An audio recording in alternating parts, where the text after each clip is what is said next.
the best ways that teachers and educators and learners can be aware of how to use the metaverse.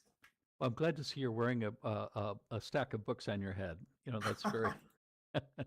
It's a tip of the hat to the. That kind of gives away what your profession might be, right? Right, that, and I put it in my name, but. Yeah. Right, but yes, libraries are definitely changed, and simulations are part of that now.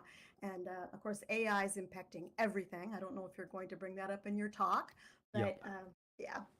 Well, I guess, I mean, I imagine, I think this is probably what a lot of people are thinking is that AI, in kind of a very profound way, is joined at the hip with VR, virtual worlds. Since we're connected so directly with, let's say, spatial environment, but then we're connecting with things like automatic language translation. That's one kind of obvious aspect of, these new AI tools that would be useful within virtual worlds, and just instant access to information during a conversation and being able to generate objects in real time. It's really amazing how quickly this is happening, but it's opening up possibilities we couldn't have thought about a year ago. So. Absolutely. And you're right, it's so fast and none of us can really keep up. But we had a program this morning at the Nonprofit Commons about AI.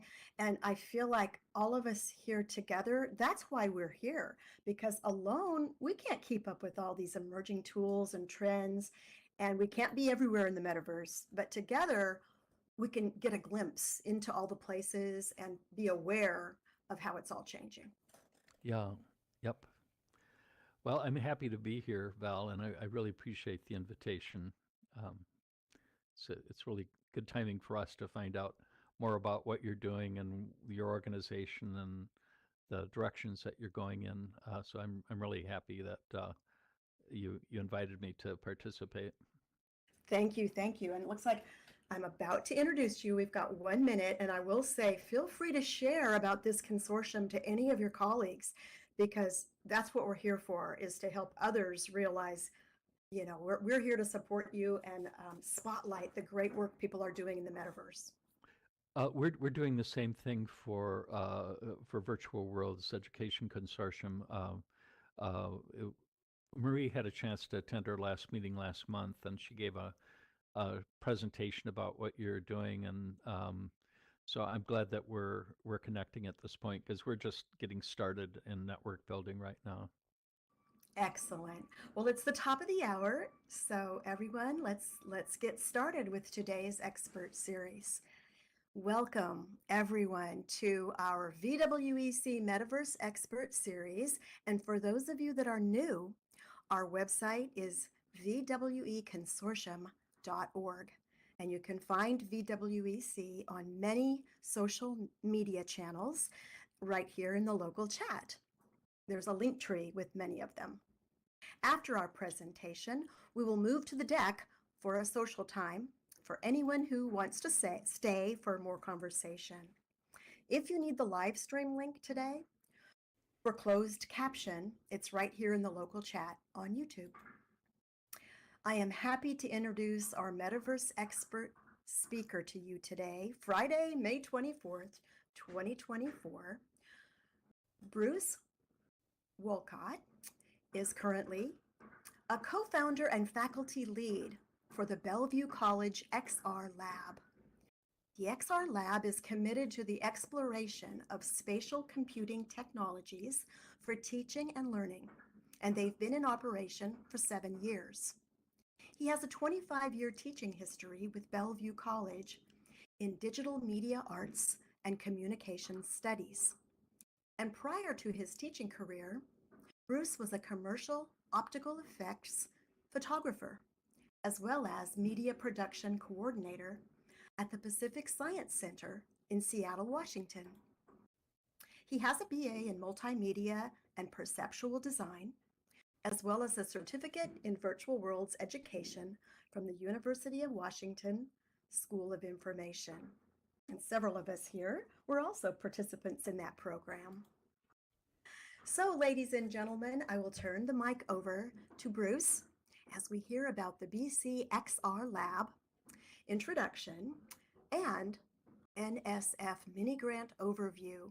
Bruce, over to you. Oh, thanks a lot, Val. Thanks for the nice introduction. And it's nice to see all of you here joining in. And I will be covering a fair amount of territory today, but hopefully this will be, I found some content here that'll be of interest to everyone. Zinnia, it's nice to see you here as well. I haven't talked with you for a long time, so nice to see you in the audience. So today I'm going to be, I'm going to switch my screen here. Stand by 1 second, I'll be right with you. Need to look at the screen. So a little bit about where I'm coming from and what my interests are and what my background is. I'm currently teaching at Bellevue College, which is located just east across Lake Washington from Seattle. There's an image of the campus itself on the lower left-hand corner there. As Val says, I have described, I've been teaching there now for 25 years. It sounds incredible, it's been that long. But I've been teaching in communication studies and digital media arts, starting with the early internet, moving into the later internet and visual storytelling, technologies of persuasion and propaganda, a variety of different courses related to information theory, media theory, and information theory. And I've wound up inevitably in the whole realm of virtual reality and virtual worlds. And so my work at Bellevue College has really been involved pretty much for the past 25 years in this realm. As Val mentioned, I am currently an instructor at Bellevue College. I continue to teach in communication studies, but my main role and the one that occupies most of my attention right now is working at the XR Lab. My address is at the bottom there, bwolcott@bellevuecollege.edu, and if you want to get in touch with me to find out some more information or just have a general question, please feel free to send me an email and I'll get back to you. So I want to just talk a little bit. Maybe you heard part of the conversation I had with Val. We met each other about 10 or 12 years ago in a program at the University of Washington Information School called, it was in Virtual Worlds. Prior to that, I was involved, I got my interested in virtual reality back in the 1990s. And you can see, normally I have this set up as a progressive reveal, but apparently the slide presentation can only, work with stills, so that's fine. On the lower left-hand corner, you'll see a virtual world that was developed with a grade school. I was working with a couple of instructors and some students in a program, a virtual worlds program called Worlds Inc. And they developed a virtual worlds environment online that was called Alpha World, and they had an educational program. So I had an experiment with that there and found out that once you build a world, you need to have something happening or people will very quickly lose interest. So having a live, active social community is really an important part of virtual worlds and social worlds. Up in the upper right-hand corner was the Museum of Virtual Media, which was at the University of Washington Information School. And again, in the lower right-hand corner, my interest there was the fact that we had a group of about 20 people who were collaborating, problem solving, working on the project, which was the Museum of Virtual Media. And you can see a group of us talking to the graphic designer who's introducing what our color scheme will be for the museum. So that's a little bit of background. And then more recently, starting 7 years ago, I want to back up a little bit. This next section is I'm going to be talking about the XR Lab itself, and I want to present this material as a lead into talking about the grant because the infrastructure that we've developed for the lab was a necessary component and development before we could successfully apply for a grant. Um, having this infrastructure in place was important for that. So today I'm going to be looking at the BCXR Lab, our history, what we currently do, how we built an infrastructure, both physical and social for that, how the NSF grant came about and the story about that, our project launch, which was just in October, and what's happened subsequently to that. And then we'll be open for some questions and answers afterwards. So here's the lab itself. The lab got its start. I had an interesting working relationship with a fellow named James Riggle, who's at University of Tasmania, in Tasmania, Launceston. He and I team taught a course, long distance course called The Fundamentals of Interactive Entertainment. Make a long story short, James and I share an interest in virtual reality, and I was able to get him to Bellevue College with some help from administrators on a Fulbright scholarship.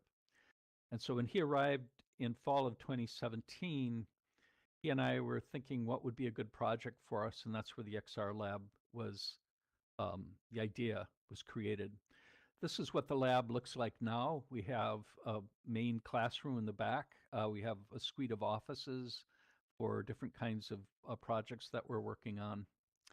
And we have been able to stay afloat and be successful since 2017. So I've got my fingers crossed that that continues, and so far so good. So I'm happy about that. So many of you deal with this. I'm sure you've been looking for ways to describe what the work is that you do in the different formats. And this is the general vocabulary we use, and you may be familiar with this, but I just wanted to quickly touch on this. We're currently working with immersive virtual reality experiences and with augmented reality experiences. And we do some work with 360 visuals as well and video, which falls under this term XR. XR, from our standpoint, stands for extended reality. It's this idea that these are technologies that expand, enhance, augment human capabilities and potential. I've become quite enamored with the term spatial computing, which is being used more frequently. That's a nice encompassing term. We're in a spatial computing environment here. We don't necessarily have to have headsets. We could be here on a smartphone or a flat screen. And so I think spatial computing is a nice term. XR implies that you have to have a headset, even though that's not the case. The other thing that we talked about before, too, is that the artificial intelligence, I think, falls under the umbrella of XR as well, in terms of extended reality and bringing AI within these shared social and learning spaces.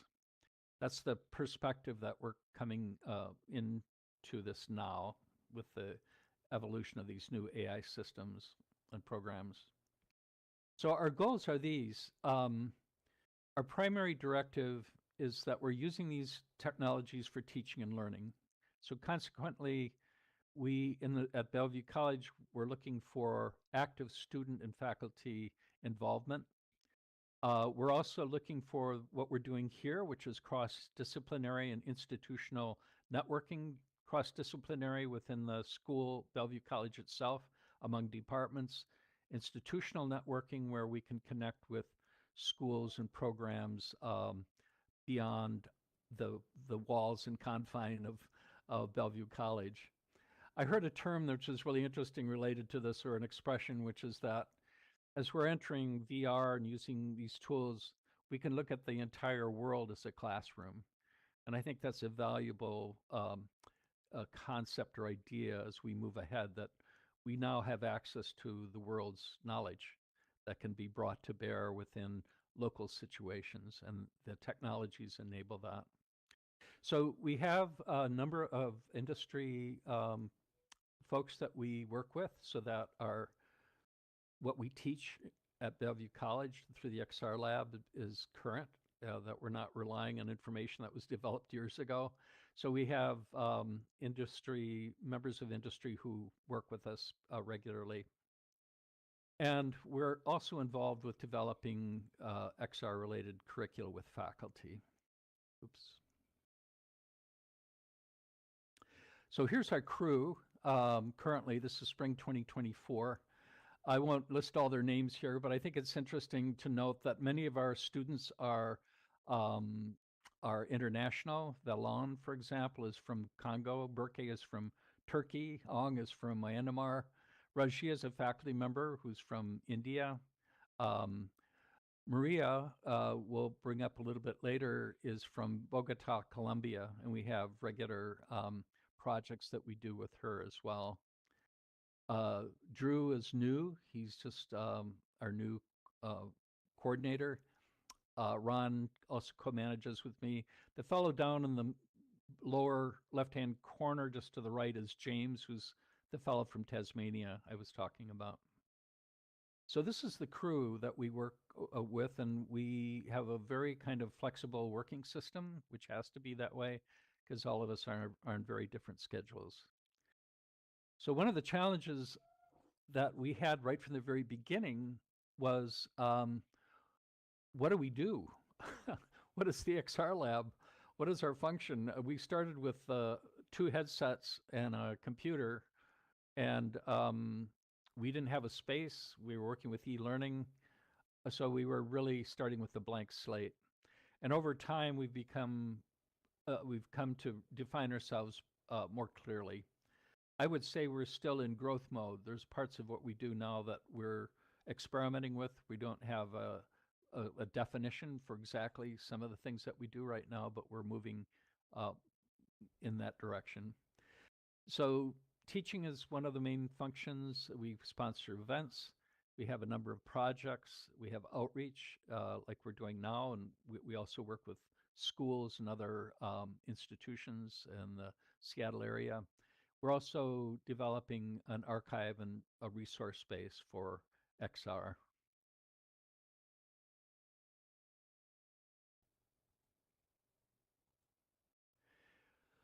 Okay, so this is, over the left is what the XR Lab looked like. We are located in the library, by the way, which was an important step. The XR, we wanted the XR to be topic neutral because it can be used in any number of different disciplines.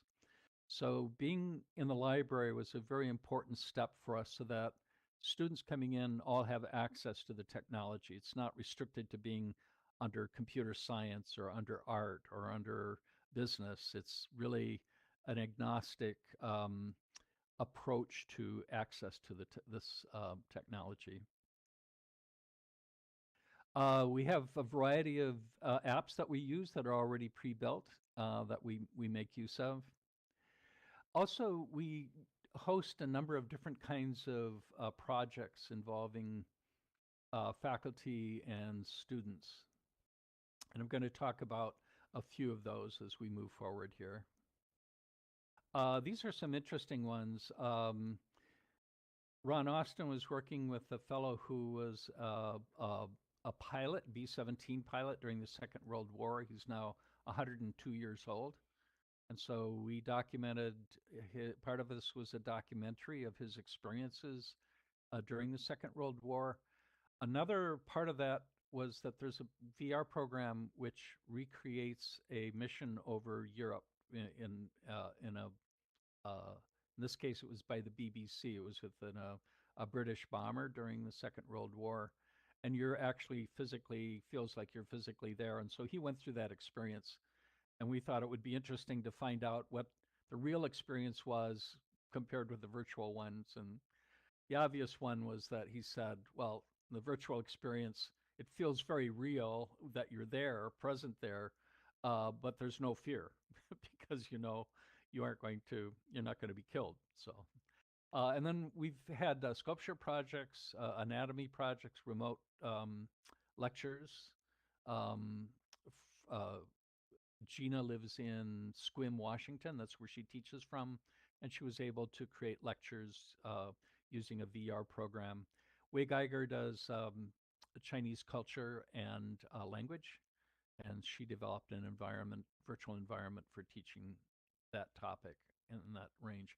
Here is Wei Geiger's language and culture virtual classroom with a whiteboard and a video screen there. And she wasn't using this for the entire quarter. This was more like bringing her students in for an experience outside the normal lecture format. And so as a way to sort of enhance her teaching, she made use of this environment that was um, built using Mozilla hubs. Here's the Dick Numb's project. It was a walkthrough museum exhibit. Here are the students who are working on a project for a global health, international global health management program, where they recreated a virtual Bangladesh market. And the idea there was how do different environments and locations and cultures make themselves potentially vulnerable to different kinds of diseases and health situations. And Bangladesh was used as an example of that for the class, a walkthrough. So the instructor had a variety of videos and images that were being used to tell that story. We've also had immersive, this was a live session in VR where all the students actually did arrive within a VR headset from their own homes and then gave their presentations on capstone projects within VR. We've had a series of events. In this case, Google Earth was used. That's Dr. Paul Jackson, who's done historic study of the Central District in Seattle and recorded different events and photos in different locations within Seattle, and then did a guided tour of the Central District in Seattle and some key moments and locations in Black history in Seattle. So that was flat screen, right? This was not an immersive environment, but again, this falls under XR. This was developed by Sage Freeman in Kemeketa Community College in Salem, Oregon. He built a virtual environment for bringing in classes and separating them out into different groups like you do in Zoom. So we do have a visiting scholar program. I mentioned James Riggle. He's there in the classroom, and he brings with him a background in entrepreneurship and startups. He teaches that at the University of Tasmania and to students in China. And he's very familiar with that territory, and he brought that culture into the XR Lab, which has been really valuable for us. It made us like a hybrid between an entrepreneurial endeavor and an academic one. And having that business perspective along with an academic one has been really an important part of how our culture has evolved. We also have a different kind of visiting scholar. DeGratia Daniels is located in Atlanta, Georgia. So he came in to consult students in VR, in building VR environments, and worked with Raji, one of our instructors, who was working on a program in Canvas in VR. So some of the areas that we're looking at currently right now is we love this idea of having these shared virtual environments that are real time, that are spatial. And in this case, we're looking at a couple of instructors who are looking at a crime scene simulation. One is an anthropologist, the other is a communications instructor. And they want to take a look at crime scenes. The one instructor wants to look at a crime scene from the standpoint of a communications situation where you have a division of labor and different kinds of specialties are brought together in a group collaborative process. The anthropologist is looking at the crime scene from a forensic standpoint. So we're right in the midst of developing that project probably this summer. Just very quickly, we had another program. This was a grant that was provided for one of the instructors who teaches our overseas programs. We took a trip to France, made 360 stills of different locations, and annotated them with images and videos. The idea that additional students will be coming not this summer, but next summer to do their own documented journey of, in this case, Normandy. We did a virtual mock-up of that using AI tools. And this leads us to where, to the grant. And so I wanted to give you a sense of what the XR Lab has been, where we've evolved, and how then we went about getting the grant to develop, in part, the Northwest XR EDU network. This idea is we have been in collaboration and connection with other networks and schools, but this gives us an opportunity to do this in earnest with some funding behind it. Okay, so I want to talk about the grant, and I know this is an area of interest to you, and I hope that wasn't too long an introduction to this, but I did want to give you a sense of the foundation that was there when we applied for the grant. The first thing is the NSF grant, we started in 2023, and we submitted the first year. It was rejected, but we had feedback from it. We submitted the next year. We made the improvements, but again, we got feedback that wasn't accepted a second time. Then we applied a third time. We adjusted the grant award, I think, from $800,000 to $780,000, and we got the award the third time. And I think the difference was initially we had a focus on equipment acquisition and developing kind of our physical location within Bellevue College. It changed then to become so that we began to look at this idea of networking and connecting with other schools and providing grant stipends for different schools to work on their own projects that we could then share with each other through an open educational resource environment. So there are two different missions for this NSF grant, and I am going to go ahead and post a link to the to a document that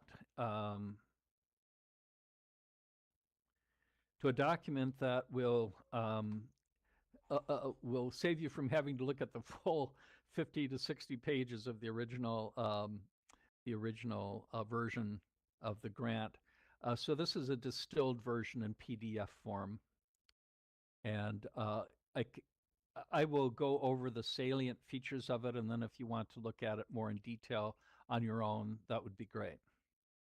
So there are two primary missions. We have a teaching program and a design studio, and then we have the Northwest EDU network and the OER, Open Educational Resource curricula that is being developed along with that.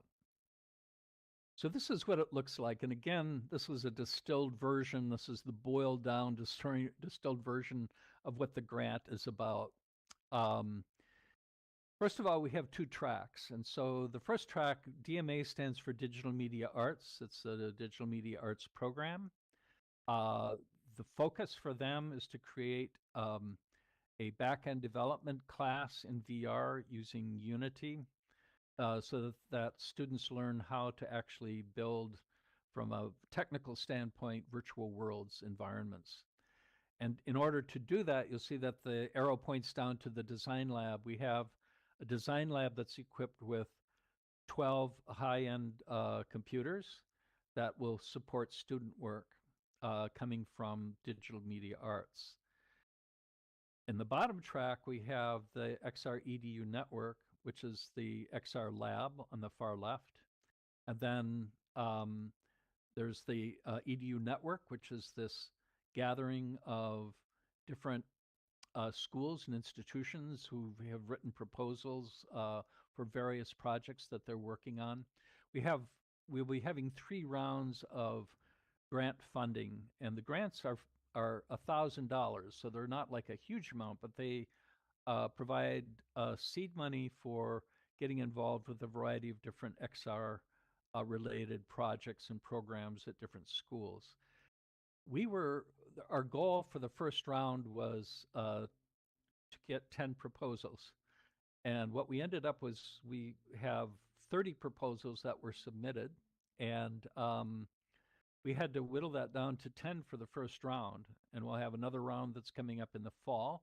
And those of you who are interested in being involved with that, you're welcome to apply. And I'm going to, what I'm going to do is I'm going to set up the mailing list, link to the mailing list.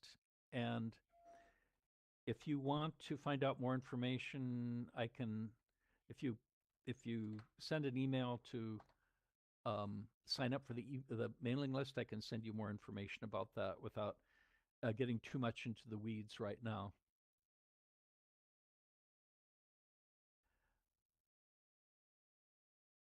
So the process for building the grant was important.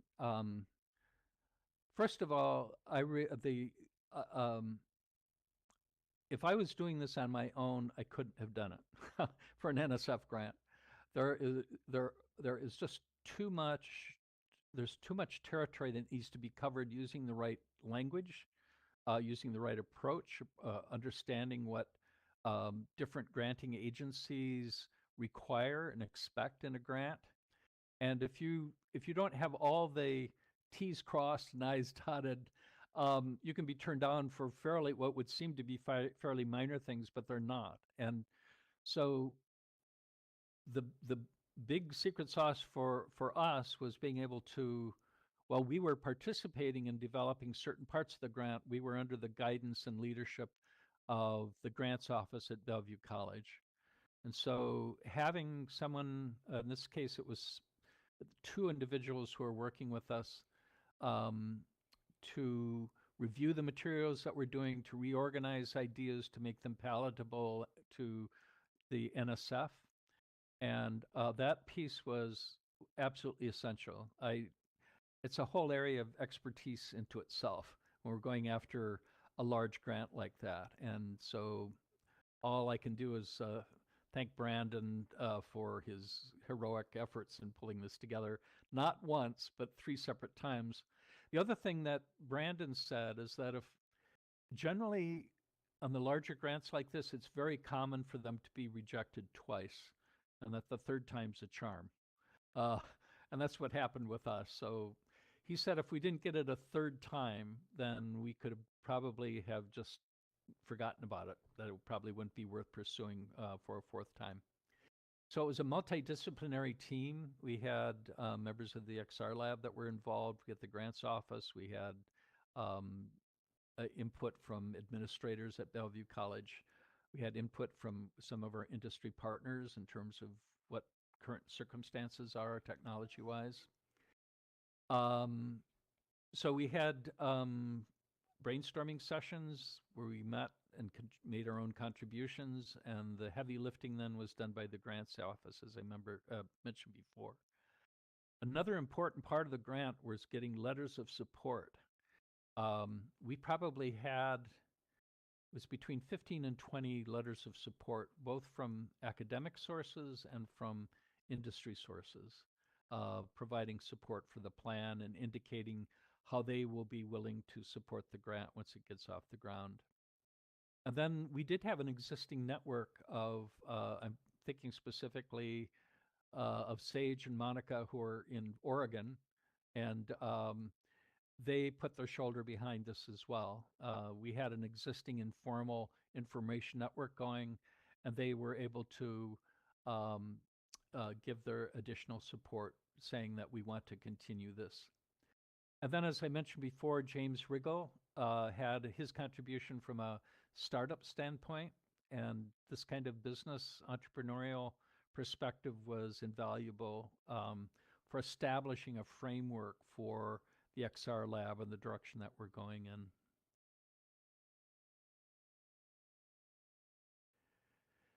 So our future plans are these. This is what we're working on right now is we want to fulfill the requirements of the NSF grant. We have 3 years to do that. We just got started in October, so we're into this about halfway through our first year. We are looking for cross-disciplinary collaboration with different departments within the school, but also different departments and XR interested programs in different schools. We're going to be expanding our lab space for XR creation at the school, and part of this will be working on projects for Bellevue College, and potentially we can work on projects that are proposed outside Bellevue College as well. But this lab space hasn't been set up yet, so that's something we're going to be looking at in the future.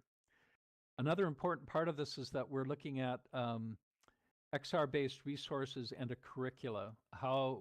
What will be the most valuable apps to use when you're teaching XR?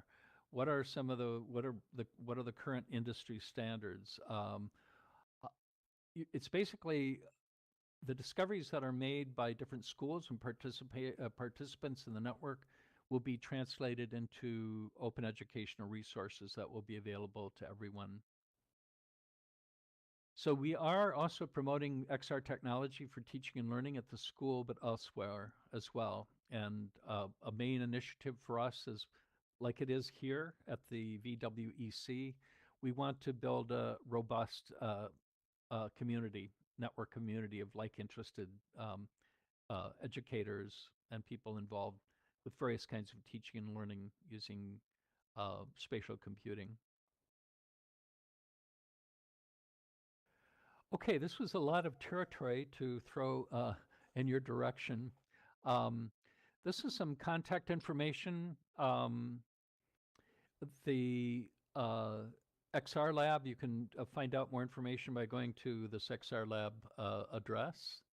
I think I sent up the network sign up. Also, I wanted to include some project examples that we've been working on over the past couple of years. That's this next link that I put into chat. And I wanted to close by my presentation part, and then we can go into Q&A. I wanted to show a video. It runs under 4 minutes, and basically what this shows is some of the current work that we're doing at the XR Lab, directions that we're going right now. We're working with a program called Shapes XR, which gives us the opportunity of creating these immersive shared spaces and collaborating over distances. And I wanted to post this video, and if you have a chance to click on it and view it, I believe the process for this, Val, is that once everyone has seen it, they just type in a D into the chat. Is that correct? Yes, that would be great. Okay. So it's kind of fun, and let me explain a little bit what's happening here. Maria is in Colombia, Bogota. I'm at the XR Lab. I'm in a pass-through environment there where she is demonstrating some work that she's done making use of artificial intelligence tools. And she's basically doing prompts to create 3D objects within that virtual world, a variety of different 3D events and objects within the world. That's the first part. And then the second part is an exhibit space based on scanned objects, again, in a pass-through location within the lab multimedia theater. So if you could take a look at it, that would be great. And then I just wanted to give you an idea of some of the work that we're doing now.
I'm seeing a lot of D's now. It looks like people are done. What an amazing video, Bruce. This was just hot off the presses. We were at a conference a couple of weeks ago, and Maria, who you saw, is just this spectacular um, media designer and a great person to work with. And I just thought it was, uh, I just thought it was really interesting that it felt so much like a normal conversation. And she was bringing in these, as she was speaking, bringing in these different 3D objects and experiences um, into this communication space and from such a long distance away. And we're doing the same thing here, right? It's quite miraculous. We take it for granted. Um, but the thing that for me, that made this really quite interesting is just that it's an immersive walkthrough type of space. This was true of the exhibit area too. All of those models were based on hand-built um, organs of the body that were made from plaster and clay and plastic, and they were hand painted. And then we scanned them, and then we could bring them into that exhibit space and walk through it. You can walk around all those, and they're sharp. You look up up at those objects up close, and they're really tack sharp. And so I found it really quite interesting. Absolutely. And I mean, thank you for sharing so many great examples of teaching and learning in the metaverse through XR and spatial computing. Are you ready for us to ask you some questions? Oh, for sure. Yeah. And it's nice to see everybody. I have my camera pointed out towards everyone, and so I can see everyone's names and where you're sitting and all that. Excellent. Well, I'll go first because as you were showing all of these cutting edge new tools in your XR lab, it made me think within XR, where do virtual worlds like Second Life fit? Is this, what I call desktop VR? You mentioned spatial computing with no headset absolutely needed. Will virtual worlds like Second Life still be useful in the future, in your opinion? Oh, for sure. I just see this as as a spectrum. Uh, some people will, there'll be some situations which will be more appropriate for the kind of immersive experiences or augmented reality experiences like we just saw. And then there are situations like this one where you're gathering a lot of people together. They're coming from different locations. There's a long history of social interaction and world building within Second Life. It may be flat screen, but it's still a virtual spatial environment. So this is on the spectrum of virtual worlds. And I like the fact that the exploders are actually uh, documenting the different worlds and their applications. But I just see this as Second Life is going to continue because of its value, its continued value, and we'll Excellent. see which is going to be accepted in terms of these more immersive environments, if there's going to be enough value there, or maybe people won't see value. We'll find that out over time. Exactly. And I think the VR Explorer Club, that's the idea, is to just explore, what is evolving. I did notice that you talked about Mozilla Hubs, which is closing, and some of these other spaces where you've built. Here's another question. What tools do your students use to build, such as Unity or Unreal Engine? Are there any particular 3D tools they use to build and import their assets? Well, there's two different levels of VR. If we're talking about Unity, or we're talking you know, about the Unreal Editor, those are really high-end editing tools, and those are useful for students who want to pursue a career doing back-end VR development work. If you're in a situation like Second Life, where you have your own tools, the building tools that are available, it you can get into the programming end here, but a lot of the work can just be done using the built-in tools in Second Life. This is true for the other apps we've been working with. Altspace VR had a lot of great building tools. Mozilla Hubs did too. We're now moving towards spatial I/O, for some development work. We had a group of high school students developing an AIDS, HIV uh, exhibit space for their high school project using spatial. Um, I want to post there's a program called Curio XR, which we just discovered a few weeks ago. And Curio is funded by the U.S. Department of Education. They have, I believe it's a $3 million grant. These are really high-end developers who are working on this, but they're working for schools. They're looking for proposals of different things that can be built and that would be useful. So they're just getting started, and this potentially is a development platform for people who want to develop a curriculum and have it within VR. And their VR is without controllers. You use your hand and fingers, and you push a button on your arm to call up menus and all that kind of stuff. And so this is something that we're looking at closely, because if we are looking at immersive VR versus flat screen VR, there are some possibilities emerging from there that we haven't had before. Excellent. And when you showed those models that were then scanned and put into an immersive VR, as a librarian, the first thing I thought of was, what about archival of virtual assets? As these platforms come and go, do you think that archival and sustainability is important? One of the things we love about Second Life is that it's persistent and you can come back again and again and it's still here. What Right. about persistence and and sustainability and archival? Yeah, that's what this open educational resource. I don't know. I don't. Everyone's coming from different locations. Washington State has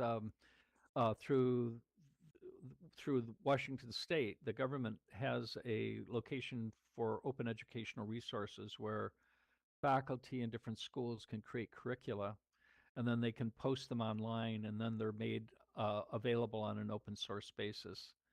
And so we're looking to do the same thing with the curricula that are being developed by different schools.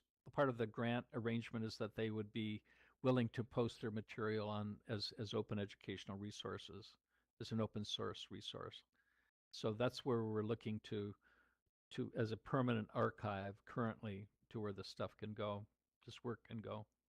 That is wonderful. And thanks for these great links. I will look at that later. The blog, great place to archive as well. I've always felt like machinima is, also a great way to archive, because sometimes builds do come and go.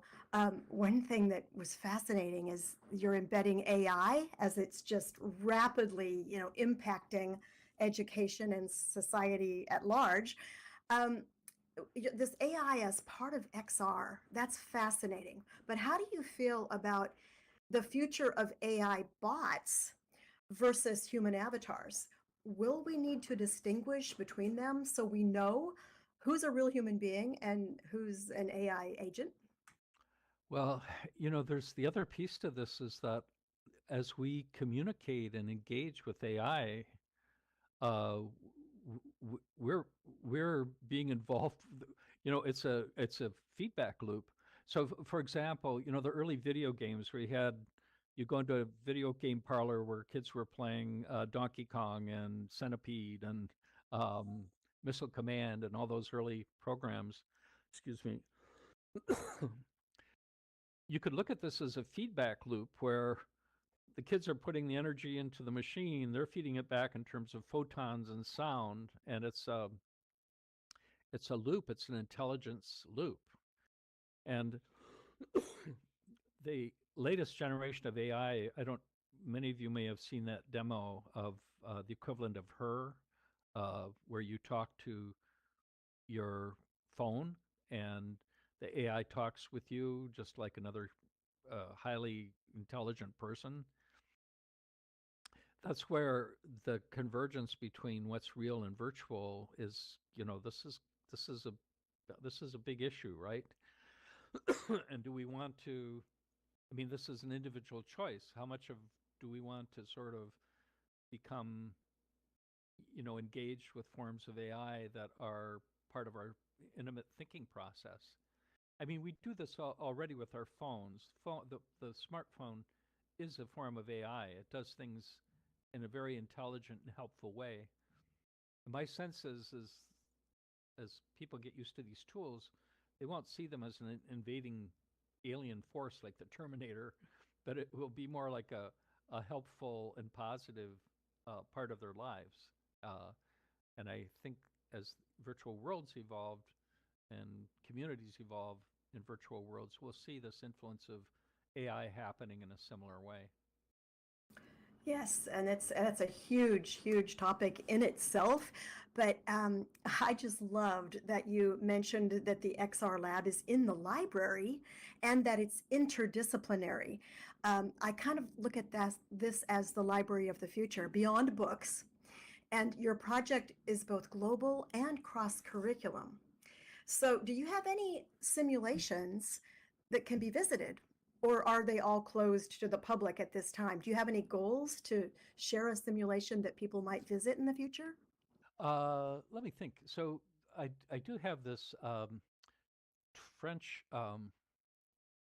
Stand by 1 second. This was the project that I worked on with Li Lu. It's in Normandy, and it's 98% completed. This is a fairly recent one. Stand by.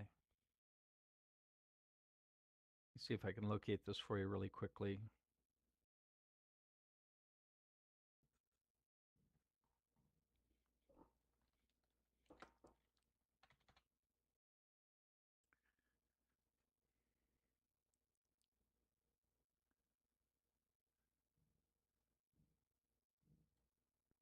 This will just take, I'm almost there.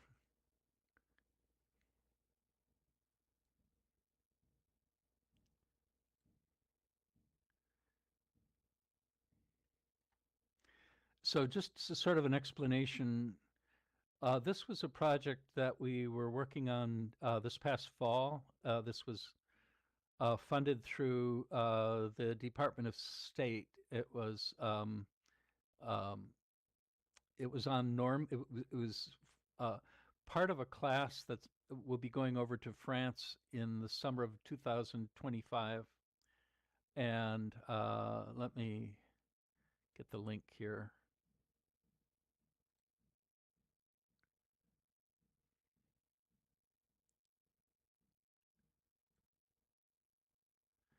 Okay, I'm going to paste this here, and hopefully this will work for everybody. I haven't tested it out, but I think this should probably do it. And so what this is it's working with a program called SeekBeak, and SeekBeak is not immersive. You can view this immersively, but it works much better, I think, as a flat screen experience. And this is the region of Normandy, France. And then if you click on any of the different locations there, it takes you to a 360 environment that has a narrative associated with it. And so we visited the Bayeux Tapestry in Bayeux, France, and we went to the Normandy Omaha Beach and D-Day. There was actually Saint Michel Abbey was one of the places we visited. And this was done as a precursor to bringing students over who will be creating and documenting their own version of a tour of Normandy. And I just see this as this idea that we can go from a bird's eye view down to local views and specific information. This idea of being able to go from macro to micro very quickly is definitely a spatial experience. And so it was quite intense going over there doing all this photography, but we wanted a proof of concept before we committed to bringing a group of students there. So that's one experience. That's the one that just stands out in my mind right now. Some of the others are more local to what we're doing at Bellevue College.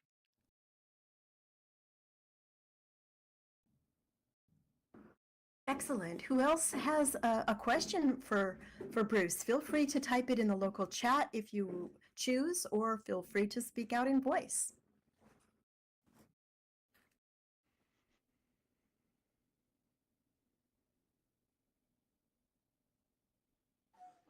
So Kyoko said, I'm very interested in the Normandy VR map as I've been to several locations there. I'm curious, where were you in Normandy, Kyoko?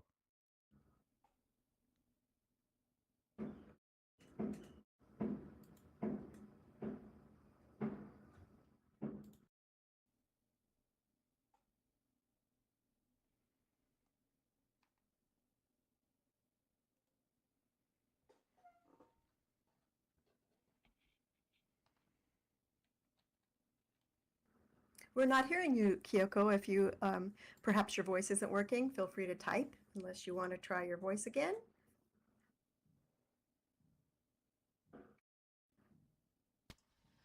Can you hear me? Yes, now I hear you. Yep. Okay. Well, I'm particularly interested in the Normandy map, VR map, because I've been to several locations there. I have seen Saint Michel from a distance. Um, and actually, as a high schooler, I built, uh, not a high school, maybe a college. I don't know. I can't remember. So long ago. uh, a working model of it, which with a lot of tin foil and some water, you know. And because the thing is you can get there when the tide is out, but if you get caught there when the tide is come completely in, you're spending the night on Mont Saint Michel, so to speak. Anyway, that's really all I wanted to say. Oh, and I drank a whole lot of Cavados. I was old enough to do it. Oh, you know. Saint Michel is very impressive, isn't it? Just the Yeah, scale it of is. that. I didn't go. As I said, or I may have run up quickly and run back out, before the tide did its thing. I didn't want to spend the night on it. Although there's a good restaurant, Madame Poulard, I think, has a crepe restaurant up there. I don't know if she still has it there. She's probably 6 feet under right now. That was many years ago. Yeah. But I think it's impressive. It's both a church and a fortress at the same time. It's a church and a fortress and a restaurant. And I mean, that's full service. yeah. Are there any questions about the grant itself? I had put out that PDF, which gives it condenses it's not an exciting read. Grants never are, right? But it gives you a distilled version of it, and hopefully that 3-page summary of the grant will be helpful. That's really the best kind of overview I could provide for the grant, because there's a lot to talk about, and I didn't want everyone's eyes to be glazing over in the middle of that. Yes, it's very impressive that you kept trying for the third try. And that you were able to get this grant. I did see one question about the Normandy VR map. From Tatiana, what are the projected plans for the Normandy project? Do you have continuing plans? Yes, so we didn't want to go back to Normandy this summer because the Olympics are there, and it's also the 80th anniversary of the Omaha beach landings. So France and Normandy are going to be jam-packed with tourists. And so the plan is to take a group of students there in the summer of 2025. They will take a tour very similar to the one that you can see on the map there. And they will take their own 360 photos. They will be doing sketches. They will be taking photographs and videos and recording in their diaries and journals, and be telling the story of their experience there. And then they'll bring it back. They'll assemble their own version of it, probably using SeekBeak like we have here. Or a smaller group will be doing that. and then it will be presented, be put online, and people can view their experience there. It'll be a way of documenting their experience in Normandy. That's what the plan is.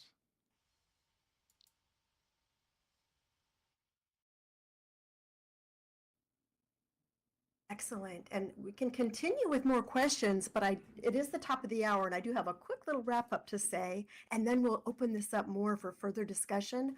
I know you have a lot on your minds from this amazing session with Bruce.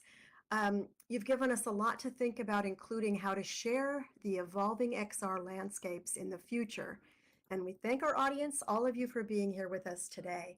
So just as a reminder, you will be able to find a recording of today's presentation on the VWEC YouTube channel, which I'm putting in the local chat. And we will be having our next expert event on Friday, June the 14th at 1 p.m., kicking off our Summer of XR with Dragon Shichiroji. Here's a calendar. Yes, go ahead, Bruce. Sorry. Oh, I just wanted to say I've just posted this link, which is the email sign up for the EDU network. If you're interested in just finding out more about what we do and what kinds of projects we have, I'd like to see us collaborating with VWEC. That seems like that would be a great plan, Val, if that's of interest to VWEC. It'd be fun to connect, build that relationship. Yes, it would be simply amazing, especially with your developing curriculum that you've been talking about. We would love to hear examples of that in the future, what it is you're teaching and how you're teaching that through XR, examples of embedding XR in teaching, because that's our goal. We share a common goal there. I did put a few more links just in the chat of our YouTube channel, and don't forget to bookmark Bruce's link to the sign up if you're interested in signing up with their education network, which I'm definitely interested in. And I believe I saw another question there. Oh, Tatiana was asking, she must have missed how this grant was funded. Can you say a little bit more about how it was funded? How it was funded? Well, we applied to, it's a national, the most specific information I can give you now, because I don't have the specific address where we sent to, but it's the National Science Foundation, and it was, the category had to do with science education and technology education. It was in that broad general category. And there's a lot of competition for these grants, and there's a lot of preparation, and so it's really, as I mentioned before, if I was doing it on my own, I probably wouldn't have been able to successfully carry it off. Within a team and working with a grant team at the school, that really was very helpful, because they knew how to craft things to make it work. Yes, great example of teamwork. And I think as these virtual environments evolve, teams and collaboration really on a global scale is the only way it's going to work, because you can't, you just can't do it alone.